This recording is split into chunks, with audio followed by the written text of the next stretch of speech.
उभारिला हात जगीता नगिरी मात्र देव बैसले सिंहासनी आला याचका पुरी जगद्गुरु तुकोबांचा बनतो. अभंगामध्ये जगद्गुरु तुकोबा सांगतात वर हात का केला, वर हात का केला. जगद्गुरु तुकोबा सांगतात वर हात का केला. वर हात करण्याची दोन कारणं आहेत. एक तर आनंदामध्ये वर हात करावा लागतो आणि एकदा दुःखामध्ये हात वर करावा लागतो. भयामध्ये भीती वाटली तुम्हाला, भीतीमध्ये दोनदा वर हात करावा लागतो. एका भीतीमध्ये आणि एका आनंदाच्या भरामध्ये.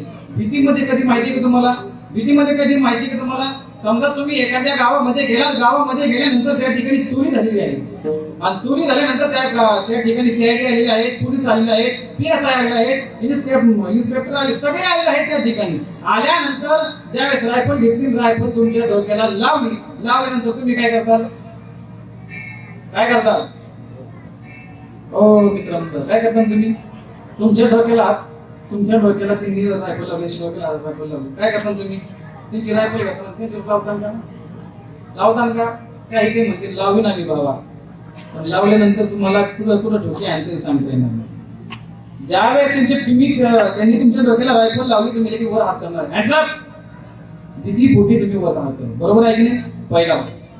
दुसरं म्हणजे काय आहे, आनंदाच्या भरामध्ये वर हात करणार. कधी वर हात करता माहिती का तुम्हाला, समजा तुमच्या एखाद्या नातवाचं लग्न आहे, तुमच्या मुलाचं लग्न आहे, मुलाचं लग्न ज्यावेळेस असतं हळदीच्या दिवशी तुम्ही डीजे लावलाय आणि डीजे वरती तुम्ही गाणं लावलंय, एखादं तुम्ही गाणं लावलं, कोणतं गाणं लावा, कोणतं गाणं लावलं, कोणतं गाणं लावलं, डीजे वाले भाव येडा माईचं गाणं लाव, हा गाणं लावलं बा तुम्ही. पण गाणं लावल्यानंतर तुम्ही काय करता, नाचताना कसं नाचता, वर हात करून नाचता का नाही, प्रकाश म्हणून नाचता का नाही तुम्ही, असं काही भरपूर नाचले मिरवणुकीमध्ये. हा प्रभू रामचंद्राची मिरवणूक झाली आहे तुमच्या गावामध्ये, झाली की नाही. झाल्यानंतर प्रत्येकाने डीजे मध्ये प्रत्येक गाणं लावलाय, साधा घर मी एक नाम प्रभू रामचंद्राचं गुणगान गाण्याकरता तुम्ही डीजे लावला होता. मिरवणुकीमध्ये तुम्ही प्रत्येकाने वर हात करून नाचलात, कशा निमित्त, आनंदाच्या भरामध्ये तुम्ही नाचलात वर हात करून. तुकोबाराय तेच सांगतात, तुकोबाराय सांगतात मी वर हात करून सांगतोय, भगवान परमात्मा सिंहासनावरती बसले, हे अभंगाचा सरळ सरळ अर्थ.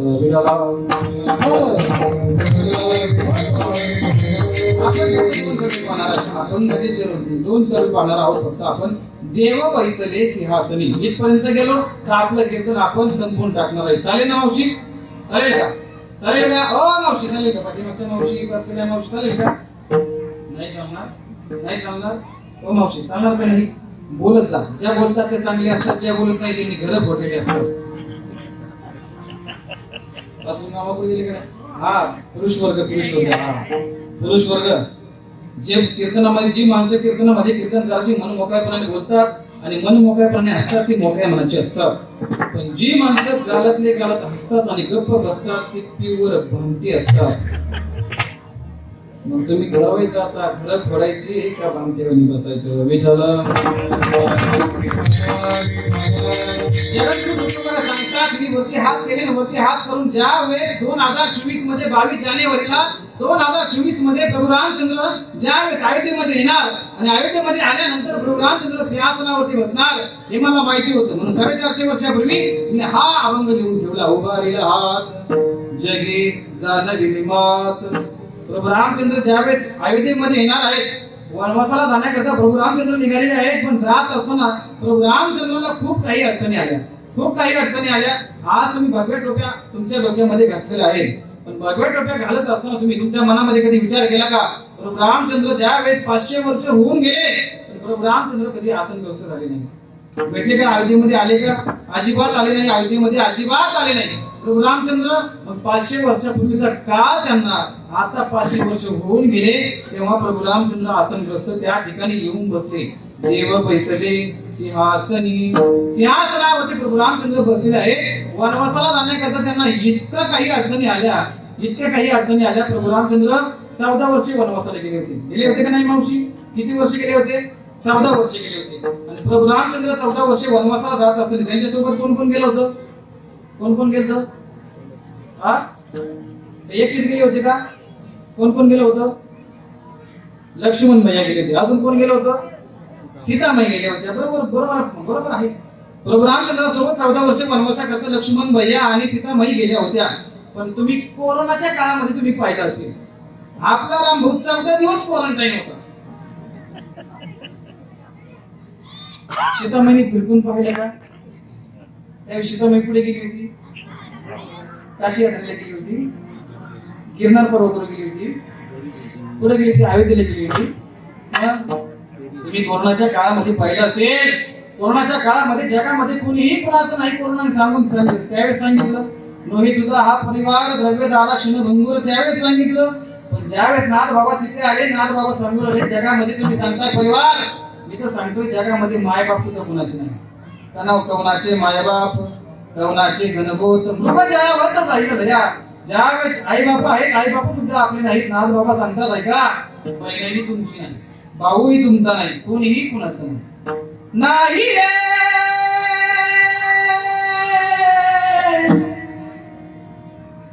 नाही कुणाचे कोणी रे, बहीण कुणाची, भाऊ कुणाचा, कोण कुणाचे सगळे सोय रे, मेल्या मागे सर्व राहिले, तुटतील धागे डोळे. जगामध्ये कुणीही कुणाचं नाही. प्रभू रामचंद्र ज्यावेळेस वनवासाला जात आहे, प्रभू रामचंद्र वनवासाला जात असताना काही मातेने 2 वर मागवून घ्यावे. एका वराला भरताला गाडी मागून घ्यावी आणि दुसऱ्या वराला प्रभू रामचंद्रला वनवास मागून घ्यावा, वनवास मागून घ्यावा. पण दशरथ राजाला माहिती नाहीये काही माते 2 वर कोण मागणार, कोणते मागणार आहे माहिती नाहीये. ज्यावेळेस दशरथ राजा इतका वचनदार होता, इतका वचनी होता. आजकालचा दशरथ राजाला सांगत नाही, त्या कालचा दशरथ राजाला सांगतो. दशरथ राजानं एकदा निरोप सांगितला फक्त प्रभू रामचंद्राला, तुम्हाला उद्या वनवासाला जायचं आहे, एवढा शब्द वापरला. प्रभू रामचंद्र दुःखी झाले नाही, प्रभू रामचंद्र रागावले नाही. प्रभू रामचंद्राकडून सगळं शिकण्याकरता रामायण. तुम्ही पाहिलं असेल, भावाचं प्रेम पाहायचं असेल तर प्रभू रामचंद्राचं रामायण पाहिजे. हनुमानाची जर शक्ती पाहिजे असेल तर प्रभू रामचंद्राचं रामायण पाहिजे. भावाचं प्रेम जर पाहिजे असेल तर रामायण पाहिजे. आणि आईची माया आणि सावतराईची माया पाहिजे असेल तर रामायण पाहिजे. कारण की रामायणामध्ये प्रत्येक भरत आहे. प्रभू रामचंद्र वनवासाला गेले, चित्रकूटावरती मुक्कामी थांबले. पण चित्रकूटावरती मुक्कामी राहिल्यानंतर प्रभू रामचंद्र वनवासाला गेले. कौशल्या मात्र दुःख पावत नाही, दशरथ राजाला दुःख पावत नाहीये. शेवटी आई आहे, आईचं दुःख कोणाला पावेल का? अजिबात नाही. दशरथ राजा एका कोपऱ्यामध्ये रडतायत, कौशल्या माता एका कोपऱ्यामध्ये रडते. काही मातेला आनंद झालाय, काही माता महालामध्ये आनंद व्यक्त करत आहे. पण ज्यावेळेस सुमित्रा माता ज्यावेळेस दारामध्ये येते, लक्ष्मण भैयाला पाहते. आणि लक्ष्मण भैयाला पाहिल्यानंतर लक्ष्मण आपल्या आईला सांगतोय, हे आई, आपला दादा वनवासा करता 14 वर्ष जाण्याकरता निघालाय. काही मातेने वर मागितलाय. असं म्हटल्यानंतर सुमित्रा मातेचा राग अनावर झाला नाही. एक काम करायला शाप देऊन टाका, काही मातेला शाप देऊन टाका. नाही का, शाप दिला नाही. लक्ष्मण भैया खूप तापले आहेत. आई, तू फक्त मला वचन दे, तू फक्त मला वचन दे, असं वचन दे तर मी तर लगेच शिरछेद करून टाकतो. कोणाचा काही बोलतात. पण रागावरती नियंत्रण ठेवणार रामायण, नियंत्रण ठेवलं रागावरती. लक्ष्मण भैयाला सांगितलं, लक्ष्मण भैया सुमित्रा माता सांगते, तुम्ही प्रभू रामचंद्र सोबत जाय. ज्यावेळेस सीता मातेच्या महालामध्ये जातात प्रभू रामचंद्र लक्ष्मण भैया दोघेही जातात. गेल्यानंतर ज्यावेळेस प्रभू रामचंद्र लक्ष्मण भैया महालामध्ये गेल्यानंतर, त्या खोलीमध्ये गेल्यानंतर सीता माता बसलेली होती, आनंद व्यक्त करत होती. कारण तिला माहिती होतं उद्या माझा नवरा म्हणजे प्रभू रामचंद्र अयोध्येचा राजा होणार आहे. आनंद व्यक्त करत होती. पण ज्यावेळेस प्रभू रामचंद्र खिन्न अवस्थेमध्ये गेले, चेहरा पाडून गेले, चेहरा पाडून त्या ठिकाणी जाऊन सांगू लागले, हे बघ सीते, मला उद्या 14 वर्षाचा वनवास सांगितला आहे. काही मातेने मला वनवास सांगितला आहे. शब्द कानावरती फटले. कानावरती शब्द फटल्यानंतर सीतामाई हादरल्या नाही, काही झालं नाही. डोळ्यातून पाणी येऊ लागलं. हे बघा, मीही तुमच्या सोबत येणार आहे, मीही तुमच्या सोबत येणार आहे. असं म्हटल्यानंतर ज्यावेळेस प्रभू रामचंद्र विचार करतात, हे बघ, तू या महालाची, तू या राजाची सुनबाई आहे. तू या ठिकाणी थांब, माझ्या आई वडिलांची सेवा कर. नाही, मी माझ्या पती राजांची सेवा करण्याकरता 14 वर्ष वनवासा करता येणार आहे. असं म्हटल्यानंतर वैकली धारण केली प्रभू रामचंद्र वनवासाकरता जाण्याकरता निघाले.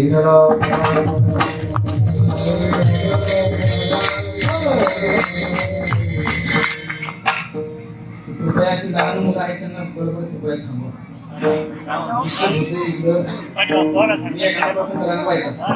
डिस्टर्ब करायचं करू नये.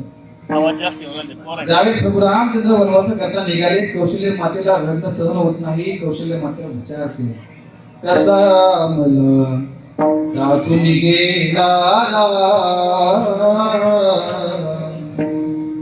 राम विनल माझा जैन पडेला सुचत नाही का कसा मला तुम्ही गेला राम विन मद जीव व्याकुल होतो नाही जीवासी राम कसा मला तुम्ही गेला कौशल्या माझे दुःख व्यक्त करीत आहे. चित्रपटावरती ज्यावेळी जाऊन पोहोचतात भरत भेटी करता जातात. भरतही जातं भेटी करतात. पण त्या ठिकाणी ज्या वेळेस प्रभू रामचंद्र जाण्याकरता निघतात जाता जाता जाता जाता चित्रपटावरती मुक्काम करता करता त्या ठिकाणी नावाडी भेटतो. नावाडी केवट भेटतो. केवटाचं ज्यावेळेस दर्शन होतं केवट दर्शन घेतं. प्रभू रामचंद्राचं दर्शन करून ज्यावेळेस ते पुढे चालतात जात असताना भिल्ल समाजाची एक शबरी माता आहे. भिल्ल समाजाची शबरी माता आहे. पण ती शबरी माता ज्यावेळेस शबरी माता प्रभू रामचंद्राचं गुणगान गाण्याकरता त्या जंगलामध्ये आलेली असते. आणि ती जंगलामध्ये आल्यानंतर प्रभू रामचंद्र गुणगान गात असते. कारण की तिला माहिती होतं लहान असताना तिच्या वडिलांनी तिच्या लग्नाकरता 100 बकरी कापायची ठरवली. 100 बकरं माहिती तुम्हाला बकरं शेळ्या मेंढ्या तुम्ही आता ती वस्तू मी नाही खाणार पण उद्या लगेच चालू करणार. चला 100 रुपये काय असते काय तुला आपल्याला माहिती. ज्या वेळेस प्रभू रामचंद्र वनवासाला जाण्याकरता निघत असताना शबरी मातेच्या भेटी करता जाण्याकरता निघालेले आहेत. भिल्ल समाजाची लहान असताना ज्यावेळेस 100 बकरी तिच्या लग्नाकरता कापणार होती तिला बातमी समजली. रात्रीतून तिला घर सोडून दिलं आणि घर सोडून दिल्यानंतर ती रानामध्ये गेली. मातंग ऋषीच्या आश्रमामध्ये राहू लागली. 1 दिवस झाला 2 दिवस झाले 3 दिवस झाले पण काय करायची मातंग ऋषीची सेवा करायची. आश्रमाची सेवा करायची. सेवा करता करता करता करता पहाटे लवकर उठायची आणि पहाटे लवकर एकदा उठली. पहाटे उठल्यानंतर सडा टाकायची रांगोळी काढायची फुलं टाकायची फुलाची रांगोळी करायची आणि झाडावरती जाऊन कंदमुळं खात बसायची. शबरी मातेचा नित्यक्रम होता.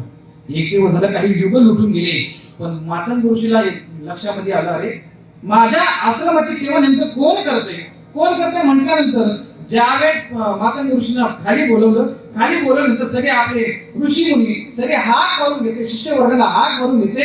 सांगितलं हाक मारले हे बघा या आश्रमाची जो कोणी सेवा करत आहे कृपया 2 मिनिटांमध्ये माझ्या समोर हजर व्हायचं. जर नाही झाला तर मी त्याला शाप देईल. शबरी माता खाली उतरली.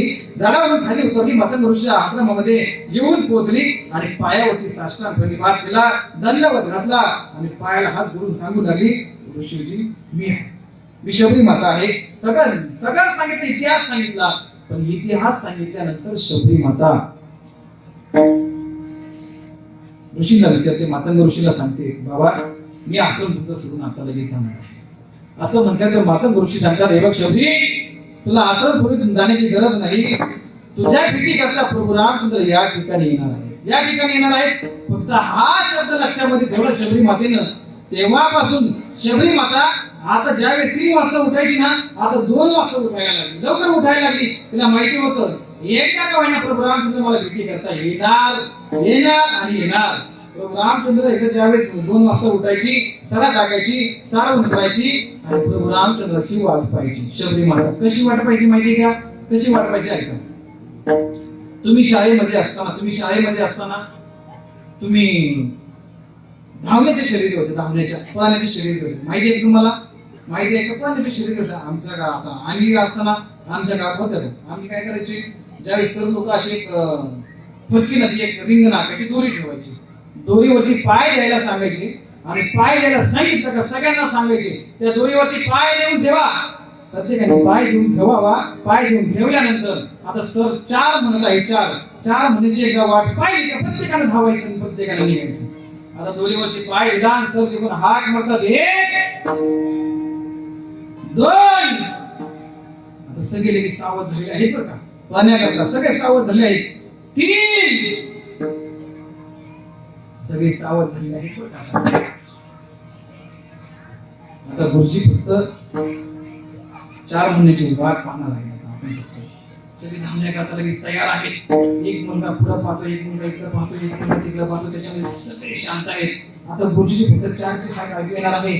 सगळे चुप झाले आहेत. कुणीही बडबड करत नाहीये. अजिबात एकदम शांतता आहे. तुम्ही जशी 4ची वाट पाहता का तशी शबरी माता प्रभू रामचंद्रची वाट पाहायची. जग में राम जी का आवन होगा, शबरी के कुटियों का पावन होगा. आएंगे रघुराज अपने आसन पर बिठाऊंगी, मीठे मीठे पैर अपने हाथों से खिलाऊंगी. साथ साथ लक्ष्मण जी का दर्शन होगा, शबरी के कुटियों का पावन होगा. दुखिया में जाकर फूल तोड़ना, वाह वाह वाह.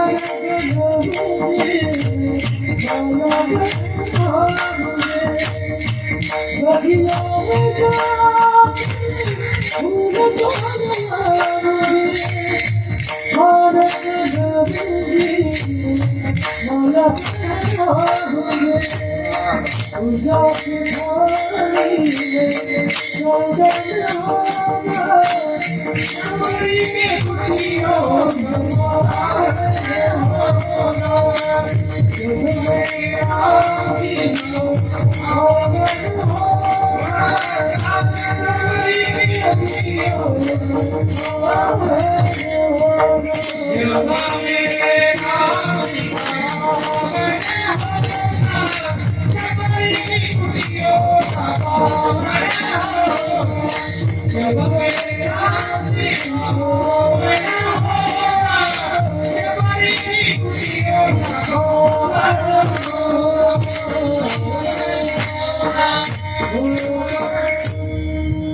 रामचंद्राला हाक मारायची. कशी हाक मारायची भजन करायची ऐका बरं. श्रीराम जय राम जय जय राम, श्रीराम जय राम जय जय राम. हरे राम हरे राम राम राम हरे हरे.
प्रभू रामचंद्राचं गुणगान गायचे. भगवंतावरती विश्वास ठेवला होता, मातंग ऋषीच्या शब्दावरती विश्वास ठेवला होता. इतका विश्वास पक्का केला होता, इतका विश्वास पक्का केला होता, इतका विश्वास पक्का केला होता का तिला माहिती होतं एकदा का होईना झोपडीमध्ये प्रभू रामचंद्र येणार येणार आणि येणारच. तेव्हापासून विश्वास ठेवला होता, विश्वास ठेवला होता. तुमचा आहे का विश्वास? प्रभू रामचंद्रावरती विश्वास आहे का तुमचा? आहे का विश्वास? आहे का? तुमच्या या बाबावरती विश्वास आहे तुमचा, बरोबर आहे की नाही? तुमच्या गावाचं वैभव आहे तुळशीराम बाबा, तुमचं गावाचं खूप मोठं वैभव आहे, खूप मोठं वैभव आहे. पिंपळगाव कोणतं गाव ते? रामखेडमध्ये आवा पिंपळगाव मध्ये राहणारे बाबा ज्या वेळेस इथे येतात ते शीर्षासन करायचे. शीर्षासन माहिती का? शीर्षासन डोक्यावरती असं उभं राहावं लागतं, डोक्यावरती उभं राहावं लागतं. डोक्यावरती उभं राहिल्यानंतर आपण एखाद्या वेळेस काही जरी पॅन्ट असू द्या, काही आपली खाली पॅन्ट होती तरी खाली होते, पण तुळशीराम बाबाची धोतर सुद्धा गुडघ्यापासून त्या नडक्यापासून खाली सुद्धा इंचभर सुद्धा सरकत नाही, अजिबात येत नव्हतं. एक देवरूपी अवतार म्हणजे तुळशीराम बाबा.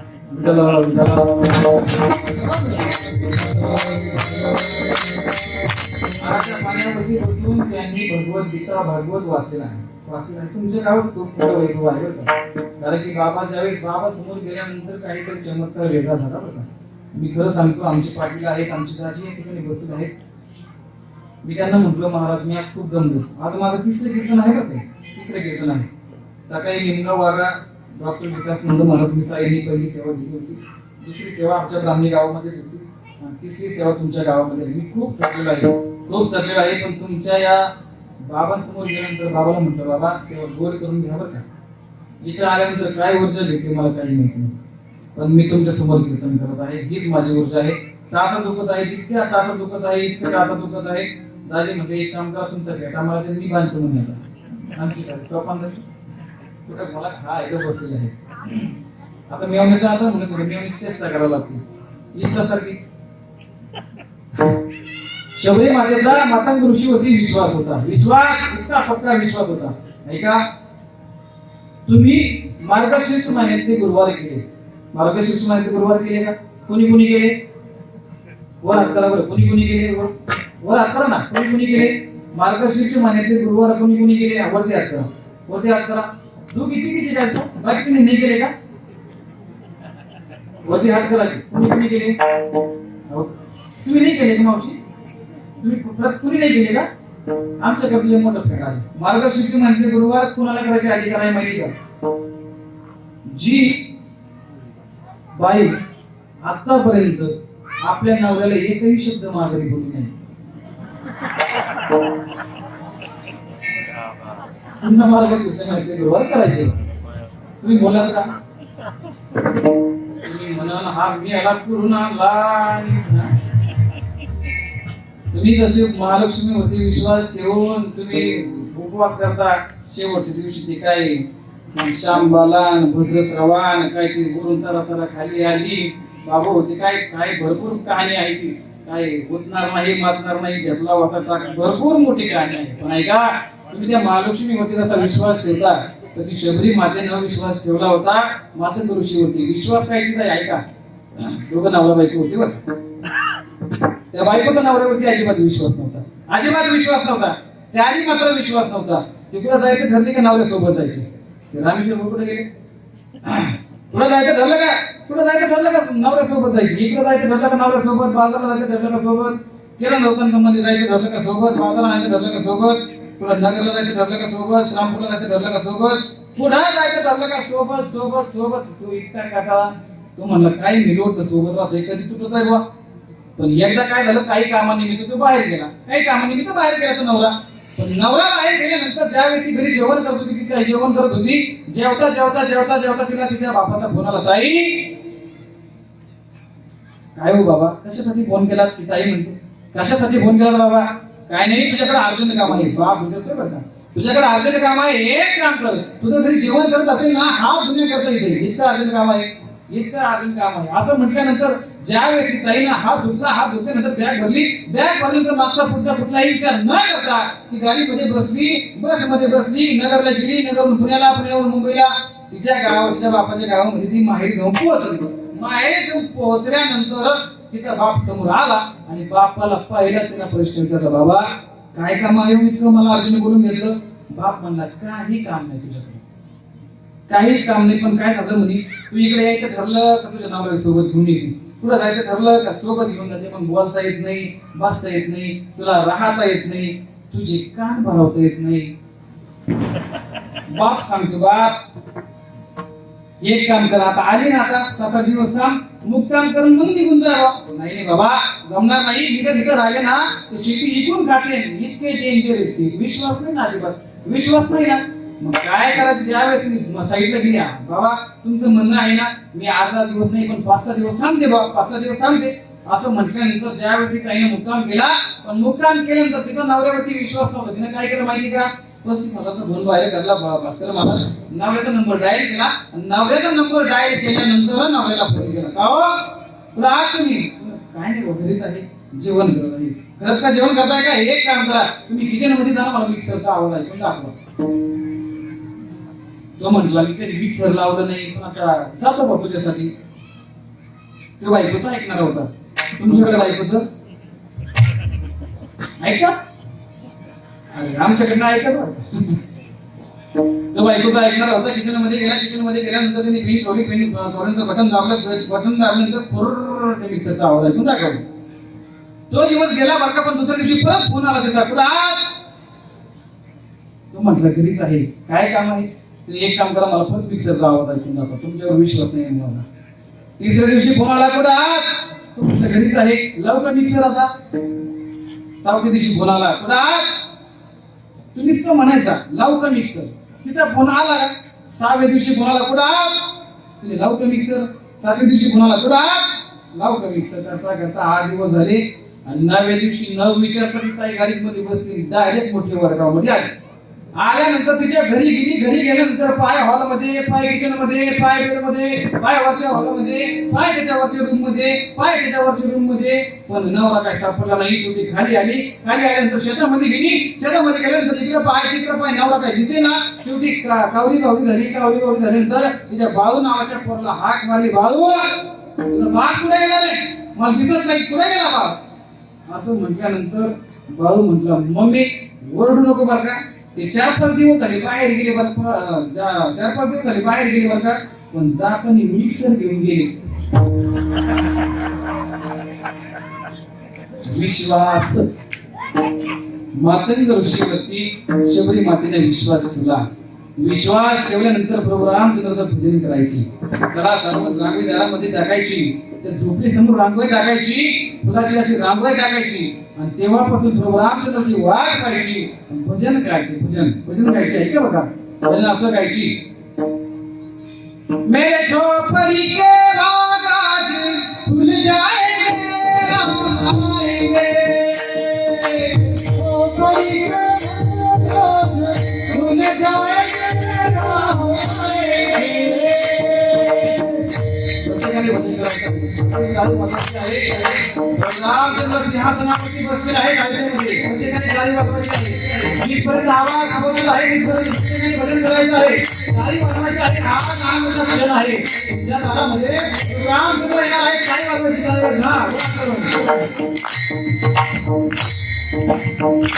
मेरे झोपड़ी के बाग खुल जाएंगे, राम आएंगे, मेरे झोपड़ी के बाग खुल जाएंगे, राम आएंगे, राम आएंगे, राम आएंगे, राम आएंगे, राम आएंगे, राम आएंगे, राम आएंगे, राम आएंगे, राम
रामचंद्र भगवान की जय।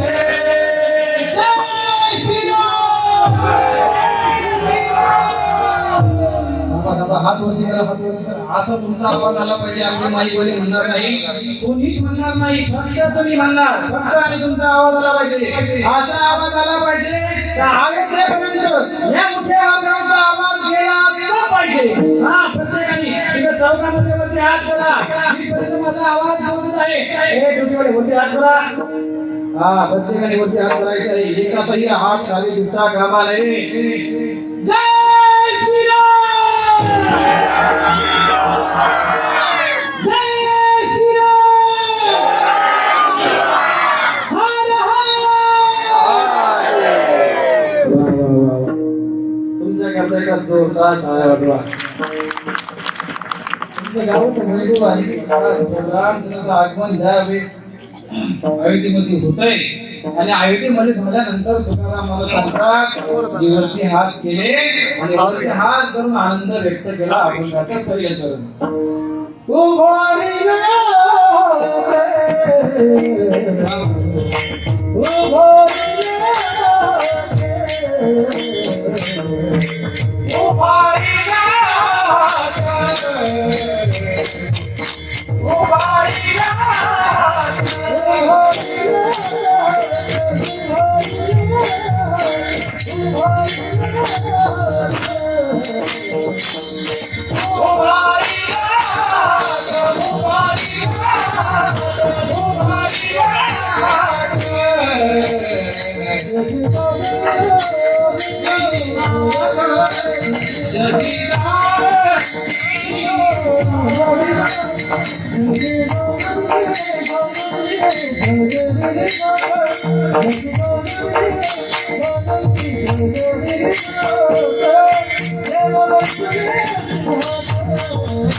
जगद्गुरु तुकोबराय प्रभू रामचंद्र ज्यावेळेस वनवासावरून येतात वनवासावरून आल्यानंतर आनंद व्यक्त करतात. उभारीला हात जगी जाणविले मात. हात वरती करतात, हात वरती करतात. हात वरती करून प्रभू रामचंद्र तर ज्यावेळेस आनंद व्यक्त करतात. का आनंद व्यक्त करतात? तर ज्यावेळेस जगद्गुरु तुकोबराय भगवंताचं नामस्मरण करता करता कुठल्याही प्रकारची त्यांना अडचण आली, पण अडचणी आल्यानंतर जगद्गुरु तुकोबराय काही जखमले नाही. प्रभू रामचंद्राचं भजन करतायत. एक दिवस झाला, 2 दिवस झाले, 3 दिवस झाले नाही, जगद्गुरु तुकोबराय ज्यावेळेस मृत्यू लोकांमध्ये आले होते, आल्यानंतर फक्त भगवंताचं नामस्मरण करत होते. विठ्ठल विठ्ठल विठ्ठला माझ्या विठ्ठल पांडुरंग विठ्ठला. दिन रचली होचे घडा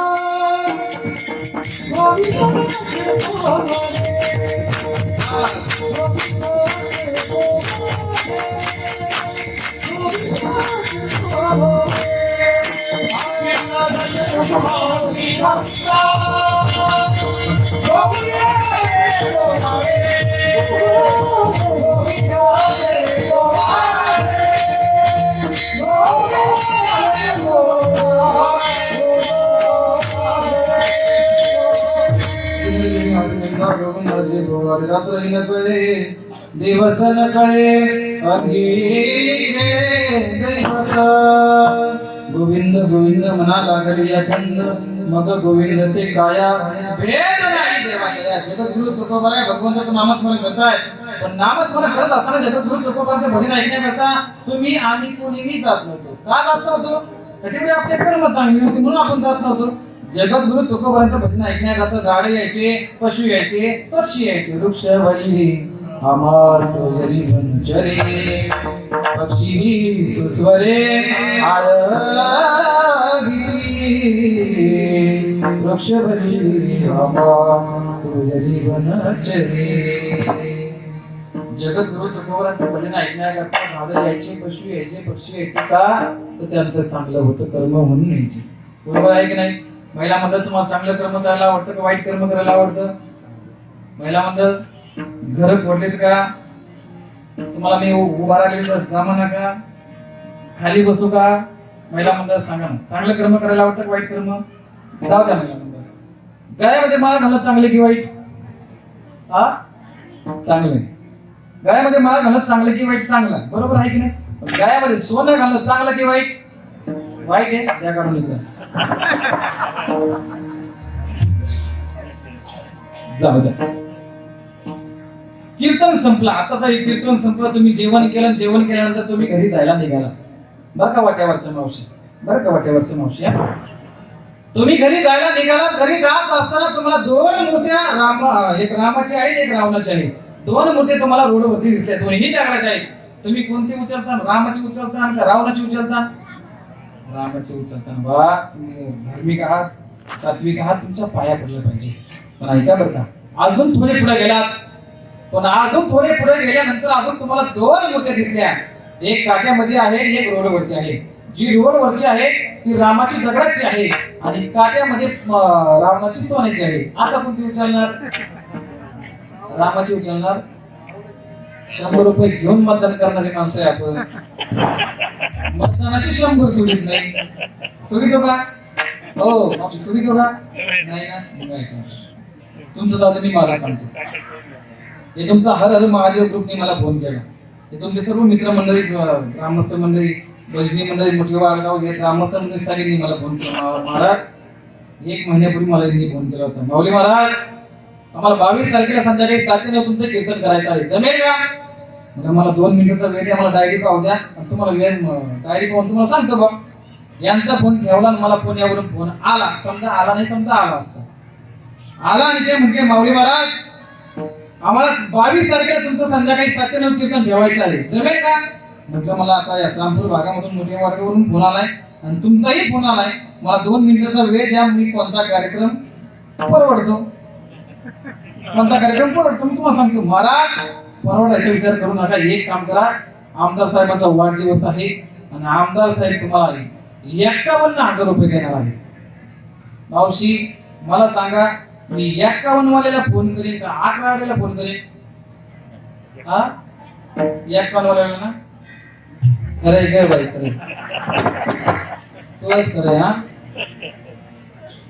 मी एका मुलाला फोन करीन आणि तुम्ही रामाची मूर्ती उचलताना वा वा वा वा तुम्ही झाल्या सज्जन आणि मी झालो भामटा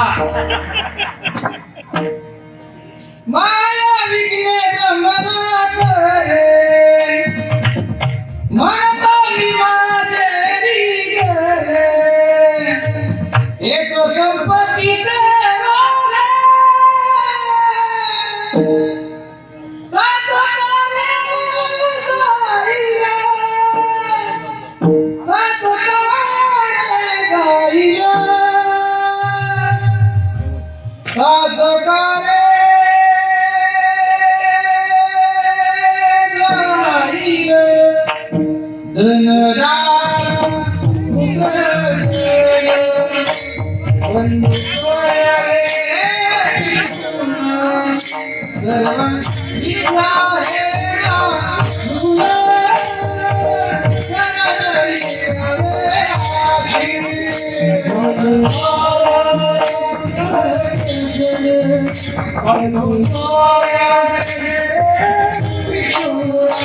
तारे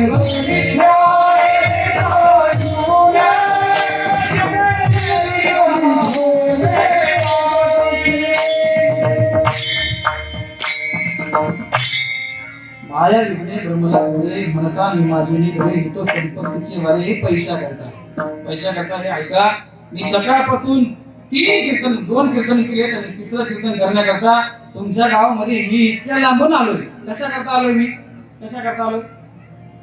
पैसा करता कोण म्हणलं पैसा करता नाही हो पैसा करता प्रेमापोटी आलो इतक्या लांब कशासाठी आलो प्रेमापोटी आलो पण ऐका ज्यावेळेस प्रभू रामचंद्र ज्यावेळेस अयोध्येमध्ये येत आहे आल्यानंतर जगद्गुरु तुकोबा त्यांचं वर्णन करतात उभारीला हात जगी घनविली मात प्रभू रामचंद्र ज्यावेळेस अयोध्येमध्ये येत असताना जगद्गुरु तुकोबा त्यांचं गुणगान गावं इतकं गुणगान गावं पण गात असताना जगद्गुरु तुकोबांचं भजन कधी तुकोबाला विसरले नाही शिंक जांभई ठोकला इतुकाची वेळ वाया गेला तुकोबाला फक्त शिंक जांभई आल्यानंतर जगद्गुरु तुकोबाला भजन थांबवायचे आपलं कसं आहे शिंक आली तर आज हे राम हा आळस आल्यानंतर राम राम राम राम एवढं डायरेक्ट म्हणतो का राम राम इतर टायमाला राम कुठं काशीला जातो का तुम्ही तुमच्या कीर्तन संपलं तुम्ही पाण्याच्या रस्त्याने एखाद्या वाड्यातून निघाले आणि वाड्यातून जात असताना आमुषीची रात्र आहे आमुषीच्या रात्रीमध्ये तुम्हाला समजा असं काहीतरी एखादा चिरा वरड तुम्हाला दिसला त्या पाण्याच्या रस्त्याने तुम्ही तुमच्या नवऱ्याचं नाव घेता म्हणजे कोणाचं घेता राम राम राम राम राम राम राम राम घेता की नाही एवढ्या पद्धत तुम्ही भय पडलं तुमच्या अंगावरती काही जर आलं तर प्रभू रामचंद्राचं नाव घेता समजा तुम्हाला पहाटे उठायचं समजा तुम्हाला उद्या कुठेतरी गावाकडे निमित्ताने बाहेर जायचं बाहेर जात असाल तुम्हाला पहाटे 4 वाजता उठायचं नाही पण 4 वाजता उठायचं म्हटल्यानंतर तुम्ही तुमच्या मोबाईल मध्ये काय लावणार आला राम राम आला हा आला राम तर उठला राम हा नाही आला राम तर म्हणले बोला राम जाऊ दे राम नाम करते रामचंद्राचं गुणगान गाण्याकरता हे सुंदर आता शरीर दिले आपल्याला कशा करता भगवंताचं गुणगान गाण्याकरता देवी दिला देव भजन गोमटा तोया झाला फाटा बाजी घेता तिने इंद्रिय हात पाय कान डोळे मुख बोलाया वचन तेने तू जोरसी नारायण नाशिक जीवपन भवरोग सुंदर असं शरीर दिलंय कशा करता तोंड दिलं कसं तोंड आपल्याला मावशी सेवा देण्याकरता मी इंद्रिय हा पाणी जर भरून नाही दिलं बोरचं पाणी जर भरून नाही दिलं तर आपण काय बोलतो घाणेरडेवणी बोलतो पण ऐका ज्ञानोबा सांगतात साच आणि मवाळ वितरे आणि रसाळ शब्द जैसे कल्लोळ अमृतासारखं बोलावं साच बोलावं मवाळ बोलावं आपल्या बोलण्यानं लांबचं पाखरू सुद्धा जवळ येतं बरोबर आहे की नाही चांगलं बोलण्यानं लांबचं पाखरू सुद्धा जवळ येतं का नाही पुण्या गावात झालं पाखरू हा ते पाखरू नाही बरं का लांबचं चिट पाखरू सुद्धा जवळ येतं म्हणजे लांबचा बसलेला माणूस सुद्धा जवळ येतो चांगलं बोलण्याने चांगलं बोलावं जगद्गुरु तुकोबाला सांगतात मी भजन केलं पण भजन केल्यानंतर मला खूप काही अडचणी आल्या जगद्गुरु तुकोबाला सांगतात माझ्यावरती अंगावरती शिवकाच्या पतीनं माझ्या अंगावरती कडक पाणी फेकलं होतं पण कडक पाणी फेकल्यानंतर मी ज्यावेळेस भगवंताचा दावा चालू केला भगवंताचा दावा इतका कळकळीचा दावा चालू केला होता जगद्गुरु तुकोबाला सांगतात त्या शिवकाच्या पतीनं कडक पाणी होतं, इतकं कडक पाणी होतं का त्या पाण्यामध्ये बोट जरी घातलं का तरी घेऊन फुटतील, इतकं कडक पाणी होतं. जगद्गुरु तुकोबा सांगतात, वर्णन करतात पण ऐका, ज्या वेळेस जगद्गुरु तुकोबाच्या अंगावरती कडक पाणी पडलंय, पण कडक पाणी पडल्यानंतर जगद्गुरु तुकोबांनी पाणी पाठीमागं सुद्धा पाहिलं नाही. कुणी अंगावरती कडक पाणी होतलंय? जगद्गुरु तुकोबांचं भजन चालू आहे. विठ्ठल माझा माझा माझा माझा माझा विठ्ठल माझा मी विठ्ठलाचा, विठ्ठल माझा मी विठ्ठलाचा, विठ्ठल माझा माझा माझा माझा विठ्ठल माझा मी विठ्ठलाचा. जगद्गुरु तुकोबांचं भजन चालू आहे. अंघोळीच्या दगडावरती ज्या वेळेस त्या स्त्रीनं कडक पाणी अंगावरती होतावं, जगद्गुरु तुकोबाच्या अंगाचा दहा होतोय आणि जगद्गुरु तुकोबा देवाला हाक मारतात, कळकळीची विनंती करतात. ऐका, इतका कळकळीची विनंती करतात, वयामध्ये येतात इतकी कळकळीची विनंती करतात. येई का तू माय बाप पंढरीचा राया, तुझरी नशीन वाटे शिन झाली काया, पेटून उठला वनवासाला, तिन्ही जगाला लागली आग, नसे निवारा नसे आसरा, कुठे शोधू तुला, सांग विठ्ठला सांग विठ्ठला. जळे माझे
जय माझी काया लागला बनवा धावरी केशवा माय बाबा, पांडुरंगा विठ्ठला माय बाबा विठ्ठला, तुळशी मारली श्वासांची तुटे धाव विठ्ठला, जीव झाला ग्रासावी स्वरूप धाव विठ्ठला, पांडुरंगा विठ्ठला माय बाबा विठ्ठला. जगद्गुरु तुकोबा भगवंताला हाक मारतात. भगवंत प्रगट झाल्यानंतर जगद्गुरु तुकोबा भगवंताच्या पायाला स्पर्श करण्याकरता ज्या वेळेस हात पुढे करतात, पण पाहिलं भगवंताच्या पायाला पुढे आलेले होते. पुढे जगद्गुरु तुकोबांनी पाहिले. जगद्गुरु तुकोबा भगवंताला विचारतात, देवा कडक पाणी माझ्या अंगावरती पडावं, पण पुढे तुझ्या पायाला कसं काय आले? तर भगवंताने उत्तर दिलं, मागे पुढे उभा राही संभाळी तालिका घात निवाराया, निर्वाणी गोविंद असे मागे पुढे काहीच साकडे पुरवले. माझ्या भक्तावरती कुठल्याही प्रकारचं संकट आलं ते फिरवण्याचं काम मी करतो. ते जगद्गुरु तुकोबा आहे. ज्यावेळेस सिंहासनावरती प्रभू रामचंद्र बसलेले आहेत आणि असल्यानंतर त्या ठिकाणी आनंद व्यक्त करत आहेत. गुडिया तोरणे करती कथा गाती गाणे, प्रत्येक ठिकाणी प्रत्येक घरामध्ये प्रत्येक गावामध्ये प्रत्येक जिल्ह्यामध्ये आनंद व्यक्त करत आहेत. हे वर्णन करून सांगतात जगद्गुरु तुकोबा. देव देवा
देव बैसले सिंहासने आले याचका पुढे धनी.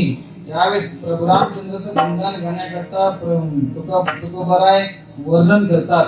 पण वर्णन करत असताना प्रभू रामचंद्र म्हणजे ज्यावेळेस प्रभू रामचंद्राचा विषय म्हणजे झाले रामराज्य काही उन्हे आमासी धरणी घरी पिके गाई ओढल्या मसी राम वेळ आम्ही गाऊ होवे दहिता कालिता जेविता जे भाविये.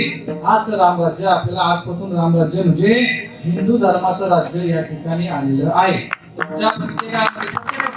हिंदू धर्माचं राज्य आलं की नाही? आलं की नाही? आज हिंदू धर्माचं राज्य आहे. प्रभू रामचंद्र ज्यावेळेस आपले वनवासाला गेले होते त्यावेळेस आपल्यावरती वनवास होता की नाही? आपल्यावरती वनवास होता. कोणी यायचं बाबर यायचं ना आपली मस्जिद पाडून जायचा, मंदिर पाडून जायचा. पण त्यांची मस्जिद आपण पाडणारे प्रभू रामचंद्राचे आपण सेवक आहोत. कार सेवक आहोत की नाही? तुम्ही डोक्यावरती टोप्या घातल्या भगव्या घातल्या की नाही? तुम्ही टोप्या भगव्या टोपा भगवा म्हणजे काय माहिती की तुम्हाला? सांगतो भगवा म्हणजे काय? भ म्हणजे भय रहित, ग म्हणजे गर्व रहित आणि वा म्हणजे वासना रहित. त्याचं नाव भगवा आहे. त्याचं नाव भगवा आहे. मग ज्यांनी भगव्या टोप्या आपल्या डोक्यावरती घातलेल्या आहेत त्यांनी एक लक्षामध्ये ठेवायचं आहे. ज्यावेळी छत्रपती शिवाजी महाराजांनी भगवा झेंडा एखादा किल्ला जिंकावा, एखादा किल्ला जिंकल्यानंतर त्या ठिकाणी भगवा का व्हावा, तर त्यावेळी त्याचं कारण होतं भय रहित, गर्व रहित आणि वासना रहित त्या ठिकाणी राज्य करणारा म्हणजे छत्रपती शिवाजी राजा होता. त्यानंतर आता प्रभू रामचंद्र आहे. प्रभू रामचंद्राचं राज्य आता आलंय आणि आता या राज्यामध्ये आमच्यावरती कोणीही वाकडी नजर करून सुद्धा पाहणार नाही. वाकडी नजर करून जर पाहिलं तर हे सर्व गावातील हर हर महादेव मित्रमंडळ, प्रभू रामचंद्र मित्रमंडळ, श्रीराम तरुण मित्रमंडळ, तुळशीराम मित्रमंडळ सह काय ग्रामस्थ मंडळी कोणी पाहणार का? वाकडी नजरेने आपल्याकडे पाहणार का? अहो त्यावेळी छत्रपती शिवाजी राजांनी मावळे गोळा करावे. एसाची, कोणाची, तानाची, मुरादाची. ज्यावेळी तानाची हाक मारावी, तानाची येतोय पण तानाची सांगतो राजा एक काम करा राजा, सुलतानी सत्ता उडवून टाकायची राजा, वाघ म्हणून जीवन जगायचं, शेर म्हणून जीवन जगायचं नाही राजा. असं जर जगणार आहे आणि तसा पण मरणार आहे, एक काम करा राजा, आपण काय करू? वाघ म्हणून जीवन जगावं. प्रत्येकाने काय करावं? एक मावळा गोळा करावा. छत्रपती शिवाजी राजानं प्रत्येक किल्ला जिंकले असेल, एक किल्ला दुसरा किल्ला जिंकला असेल, 3 किल्ले जिंकले असेल, पण 3 किल्ले जिंकत असताना छत्रपती शिवाजी महाराजांनी एकही मावळा गोळा केला. एक मावळा गोळा केल्यानंतर एक मावळ्याला काहीतरी सांगावं, दुसऱ्या मावळ्याला काहीतरी सांगावं, असं कधी केलं नाही. छत्रपती शिवाजी राजांनी एकाची, कोणाची, तानाची, मुरादाची प्रत्येक मावळा जवळ घ्यावा आणि मावळा जवळ घेतल्यानंतर किल्ला जिंकावा. पण किल्ल्याला स्वतःचं नाव न देणारा राजा म्हणजे मात्र छत्रपती शिवाजी राजा. भरपूर किल्ले जिंकले छत्रपती शिवाजी राजांनी, पण एकाही किल्ल्याला छत्रपती शिवाजी राजांनी स्वतःचं नाव नाही दिलं. आज या परिवार या मुठेगाव वडगाव या ग्रामस्थांनी मला तारीख दिली बरं का, पण तारीख दिल्यानंतर त्यांनी मला सांगितलं महाराज कुणाचंही नाव नाही आलं.